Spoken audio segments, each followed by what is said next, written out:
Even if you try to make things difficult for us, it won't cost you much. After all, it's your money and we're just poor folks from humble backgrounds. I sighed as I finished the final check. You're closing your account, correct? Go ahead. Your mocking tone and the disdain in your eyes made me sick. I decided it was time to show those who judge others based on their background a taste of their own medicine. With that thought in mind, I smiled. My name is Lily. I'm a 29-year-old office worker, currently living a peaceful life with my mom while working. My dad passed away from an illness when I was young. His chronic illness had worsened early. My father, who was involved in various businesses, was always busy with work, out early and back late. Even so, he treasured his family time, and I have fond memories of playing with him on his days off. Mom and I were initially shocked by Dad's death, but Mom, not wanting me to feel lonely, cherished our time together. Fortunately, when Dad fell ill, he made sure with the former CEO to secure enough funds for our livelihood. Thanks to that, I was able to go to college. Both Dad's and Mom's parents were very supportive, especially my paternal grandparents, who lived nearby and took great care of me when Mom was at work. We still go back to both sets of grandparents for holidays like Christmas and spend time together. I am who I am today, thanks to the support of many people.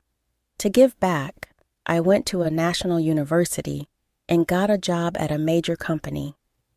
I thought about working at the bank my dad was supposed to inherit, but I chose a career I loved. You're being told to do what you love. I've already handed the bank over. Don't worry about it. Thanks to a fulfilling home environment and the freedom to dive into hobbies, I had no interest in romance. But now, at a mature age, many of my friends are married with kids. This led me to think about marriage. And that's when a certain encounter happened. I never imagined this meeting would lead to a major incident. Hey, Lily, aren't you interested in love? That was the starting point. A question from a colleague at work. We've been close since our rookie days. I have an acquaintance who's struggling to find a match. He's well educated and handsome. You're highly educated too, Lily. Maybe you'd like to meet him. Really? I've always thought it's a waste for someone as high speed as you, Lily. There are even a few people in the office who are after you. She has a wide network and always shares various stories. She's living with her boyfriend she met at a party and seems very happy. She's quite concerned about my lack of romantic involvement. I had even consulted her about marriage, leading to this arrangement. A few days later, I agreed to meet a man named Yosef. The rendezvous was at a cafe. As I waited nervously, a man approached me. Lily? Yes, nice to meet you. You're Yosef, right? Yes, thank you for today. Yosef's expression was blank as he looked me over. It felt like he was sizing me up, and I was a bit taken aback. Then, taking a seat opposite me, he quickly started the conversation. What do you do for work, Lily? I work in sales at a company. I've always enjoyed interacting with people and making use of my opinions, which is why I chose sales. I find it fulfilling, and I love the moments when customers are happy with their purchases. What's the name of your company? I told him the name of my company. Upon hearing it, Yosef paused for a moment, then smiled. It wasn't a pleasant smile, more like one of satisfaction. My company is quite a large enterprise with good performance. We're well trusted by our customers, I believe. Since he asked, I decided to return the question. What do you do? At my question, Yosef snorted with pride and began to boast. I work at Sunrise Bank as a department head. Sunrise Bank is a really big bank, you know. The work is tough, not something ordinary people can handle. But since my dad is the CEO and I'm the successor, it's different for me. I felt a stir in my chest at Yosef's words. I was expecting a normal response, but Yosef's aggressively toned words made me feel uncomfortable. Indeed, Sunrise Bank is a major bank. I knew about Sunrise Bank due to a certain incident, but I was surprised to learn that Yosef worked there as a department head. Wow, that's impressive. Sunrise Bank is a big place, isn't it? I flattered Yosef on purpose. I saw no need to be rude and thought this would probably be our last meeting. I figured it was better to be nice. Pleased with my flattery, Yosef continued to boast about himself. Honestly, talking to him was painful. He did listen to me occasionally, but always turned the conversation back to himself, even making outrageous comments about his lack of romantic prospects. I'm quite popular, you know, but it's always people who don't match my family background or education level that come to me. I thought the problem might be his attitude, but I had already decided not to meet him again after informing my friend. As time passed, Yosef, still looking satisfied, made a suggestion. I'd really like to meet your parents. Huh? But we just met today. That's exactly why. Parents' excellence is important, especially if we're going to date, right? Inside I screamed, I have no intention of dating you. But he seemed oblivious to my discomfort and kept pushing forward. When are your parents in? Are you available? I'll have to discuss it with my mom. What about your dad? As Yosef pressed on, I felt a growing sense of disgust, but couldn't find the strength to cut him off. My dad passed away when I was young. At my words, Yosef narrowed his eyes. Suddenly waiting for him to speak, Yosef just said, I see, and fell silent. Well, send me a date that works for you later. I'll adjust my schedule. No, thank you. Should we leave then? Before I could finish, Yosef stood up. It felt like talking to someone from a different world. Despite my reluctance, I had given him my contact information and even discussed meeting our parents. His disdainful look upon hearing about my father's absence bothered me. In the end, we agreed to meet again with our parents. When I explained this to Mom, she smiled. Riley, maybe you were just nervous because you haven't dated before. Maybe, but the way he spoke was weird. Well, his parents will be there, right? Just say no if it doesn't feel right. I'll be there too. Thanks, Mom. Sorry for dragging you into this. As I apologized, feeling guilty, Mom laughed heartily. It's okay. No need for you to feel bad. Besides, I'm curious about Sunrise Bank. So let's see how it goes. So, Yosef and I arranged a family meeting. At that time, I had no idea Yosef had planned the meeting for such a shocking purpose. On the day of the meeting, we arrived at the place Yosef had chosen. It was a fancy restaurant. It's a big place, isn't it? Yes, it is. Inside, our table was ready, but Aesop hadn't arrived yet. We entered and waited. Shortly after the scheduled time, Aesop and his family arrived. Sorry we're late. The traffic was terrible. Nice to meet you. Thank you for today. Yosef's family unapologetically took their seats. Irritated but not wanting to start a fight, I initiated the family meeting. After some time, Yosef's mom, Morgan, with a sly smile, spoke up. So where is your father? Is he coming later? I looked at Aesop, but he just smirked dismissively and said nothing. I had already told him my dad was deceased. Morgan acted as if she didn't know, despite having agreed to meet our families. Mom quickly responded. In my stead, my husband passed away from illness when Lily was young, so today I'm here as her mother. Mom responded with a calm smile. In contrast, Morgan raised her voice in an exaggerated manner. Oh, my Lily is from a single-parent family. I was taken aback by her words. Even after saying my father passed away from illness, her tone clearly carried malice. Being from a single-parent family, life must be quite hard, huh? But she graduated from a public university. That's commendable, right? Really? But still, being from a single-parent family, wouldn't dating her be complicated? Aesop's family's conversation left Mom and me utterly dumbfounded. Despite being present, they spoke so disrespectfully, mocking us as if being from a single-parent family was something bad. Such words aren't suitable for a first meeting.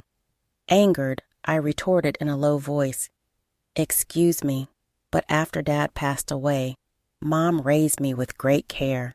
I owe my current life to her, and isn't it rude to speak about someone like that when you've just met?" Lily, however, Morgan burst out laughing at my words. Rude? Isn't it more absurd for the daughter of a single parent to think about marrying into a high-class family? I'm not really into strong-willed women. This is pointless. There's no getting through to them. Thinking this, I just stared at them in disbelief. I had high hopes since she works at a major company. Well, you'll eventually carry on. Sunrise Bank. So maybe she's not quite at your level. As they hurled more insults, I felt no need to listen anymore. Trembling with anger, Mom glared at them. Did you invite us here today just to look down on us? I've heard from Lily about the other day. You're enjoying berating us for being a single-parent family, aren't you? It was the first time I heard her speak so sternly. Please stop with the accusations. It was just a little teasing, right? No one feels good being mocked, and all your remarks are condescending. We have no intention of listening to this any further. Yep's family looked displeased at Mom's clear statement. Presumptuous for commoners. Commoners, huh? Indeed, that may be the case, but this has made up my mind, Mom said. Yep's family looked briefly surprised at Mom's words, then burst into laughter. They seemed to be thinking, what can you possibly do? Mom sighed and began to speak. Actually, we have funds deposited with your bank, but we don't wish to entrust them to people like you. Oh, really? But we don't know your name, so it can't be much, right? It's probably insignificant, they replied. That's right. Even if you try to trouble us with your funds, it won't really affect us. Low-class poor people are not needed, they continued. I realized that even Mom's last attempt at reconciliation was in vain, but they continued to speak disdainfully. Unaware, I sighed and made the final confirmation. We're closing our account. Okay, go ahead, they said, with a mocking tone and clearly disdainful expressions. Yosef's family looked at us. I thought to myself, let's make those who judge others by their background suffer a bit. I smiled at the thought. Is that so? Then we will proceed as such, and please consider this meeting never to have happened. Of course, we had no intention of marrying a daughter from a single-parent family. Well then, we will take our leave now. Mom and I stood up. Oh, don't worry about today's bill. It's too expensive for you. Is that so? With that, our family meeting ended. Later, I made a phone call. Weeks later, my mobile phone was flooded with calls from Aesop. Of course, I had anticipated this and had no intention of answering. It was their own responsibility. I immediately blocked the number. A few days later, I received a call from Grandpa Kyle. Summoned by Kyle, Mom and I headed to Sunrise Bank in the meeting room. Aesop's family, looking pale, was present. As soon as they saw us, Morgan stood up and rushed over to bow deeply. I am extremely sorry for what happened. I didn't reply to Morgan's words. I just smiled and began to speak. What exactly are you apologizing for? At my words, Morgan bit her lip hard, trembling with anger. That's understandable. There are too many things for which they should apologize. That's probably why she's feeling so frustrated. This whole situation started because I said we would close our account that day. our account wasn't particularly large. Closing it wouldn't have caused much damage. But Kyle's case was different. Kyle managed the inheritance left by my dad at Sunrise Bank for our benefit. Kyle also had his own account there. If all accounts, including Kyle's and my dad's inheritance, were closed, it would total about $7 million. In other words, their disrespect decided the closure. And importantly, Kyle is the former CEO of the bank. Dad was supposed to take over the bank, but passed away young. So the position went to Scott.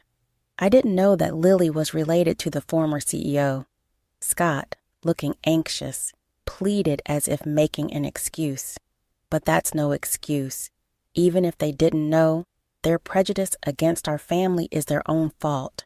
You mean if we were relatives, you would have treated us differently? Hey, don't talk to Dad like that.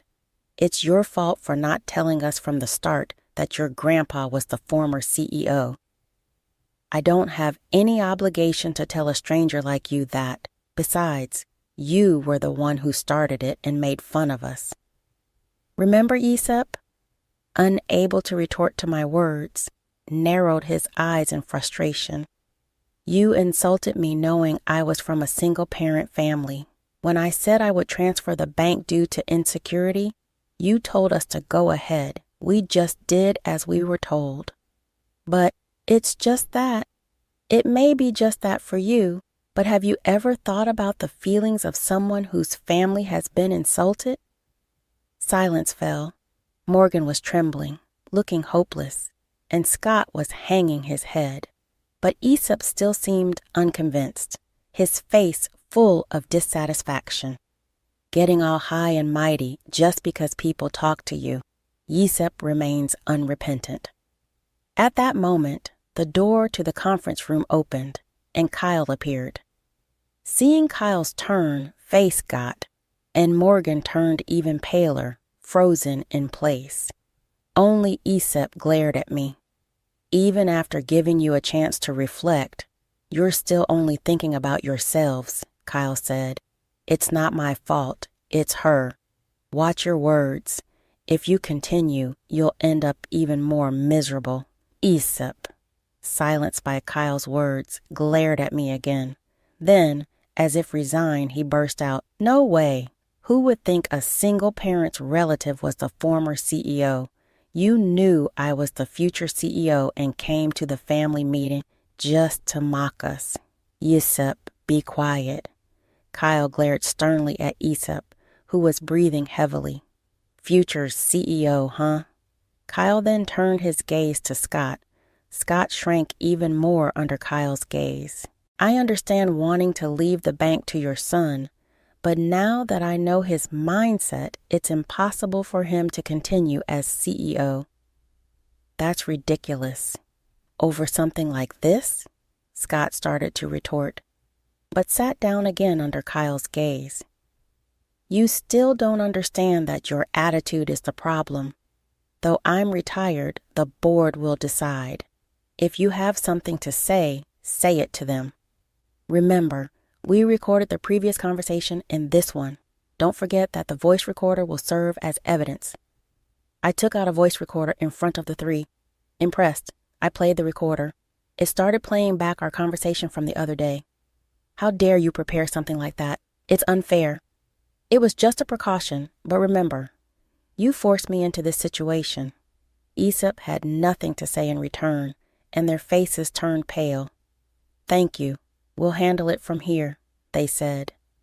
So Mom and I left. Ultimately, Kyle didn't transfer the funds, at least not officially. Scott was removed from his CEO position, and Aesop was demoted. Seemingly unable to handle the blow to his pride, Aesop resigned voluntarily. Kyle's influence in the financial industry meant Aesop would struggle to find work in the same field again. Whether Scott knew this or not, he seemed determined to work until retirement, but Kyle said it would be tough for him both mentally and physically. Morgan, who used to wield power as the CEO's wife, apparently started part-time work to maintain her lifestyle, but her character likely made it hard for her to keep a job. I'm really sorry. It's okay. You didn't know, right? I only shared what happened with a friend who introduced me to ESEP. She just heard about him through someone else and wasn't at fault. Mom was initially concerned about being a single parent, but I'm happy now and can live thanks to the support I've received. When I told her that, she smiled and said, "Thank you." After everything was taken care of, Kyle told us to come over to his house again sometime. I'm really grateful for Kyle's help in resolving the situation. Hey, who was tough, but I'm happy now, so it's okay. I have some good news for you. Really? It's not about dating again, is it? It's a friend of my boyfriend. This time he's definitely a good guy. I'm not interested in dating right now, but I'm satisfied with my current life. I want to keep cherishing those who support me, and maybe someday I'll meet someone I really click with.